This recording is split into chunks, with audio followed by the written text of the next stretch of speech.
Jeshi la polisi mkoa wa Mtwara linamshikilia Victor Francis Thomas mwenye umri wa miaka 39, mkulima mkazi wa kitongoji cha Kadudu, kijiji cha Lupaso, wilayani Masasi, kwa tuhuma za mauaji ya Thomas Rajabu Mkasimongwa mwenye umri wa miaka 58, mchungaji wa kanisa la Tanzania Assemblies of God TAG na mkazi wa kijiji cha Lupaso, wilayani Masasi.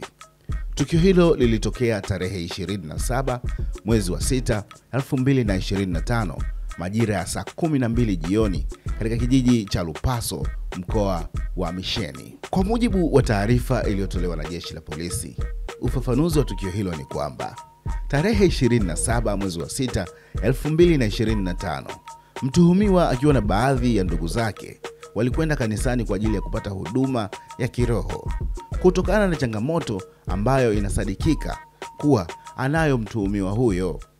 Baada ya kufanyiwa maombi kanisani kwa muda mrefu, mtuhumiwa alionyesha kuchoka.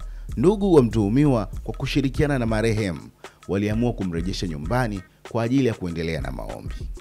Walipokaribia nyumbani kwa mtuhumiwa aliruka kwenye pikipiki na kukimbia kuingia ndani, kisha kutoka na panga na kuanza kumkimbiza marehemu, kisha kumkata na panga sehemu mbalimbali za mwili wake na kumsababishia majeraha yaliyopelekea kifo chake. Mtuhumiwa ni muumini wa kanisa la Assemblies of God TAG na amekuwa akipata huduma ya kiroho kwa zaidi ya mwaka, ikiwa ni pamoja na kuombewa kutoka kwa mchungaji wa kanisa hilo kwa muda mrefu kutokana na kile kinachodaiwa kuwa na matatizo ya ugonjwa wa kuanguka, yani kifafa. Uchunguzi wa tukio hilo unaendelea. Utakapokamilika, mtuhumiwa atafikishwa mahakamani. Jeshi la polisi mkoa wa Mtwara limetoa wito kwa wananchi na waumini wa kanisa la Tanzania Assemblies of God TAG kuendelea kuwa watulivu wakati uchunguzi wa tukio hili unaendelea. Imetolewa na kamanda wa polisi mkoa wa Mtwara.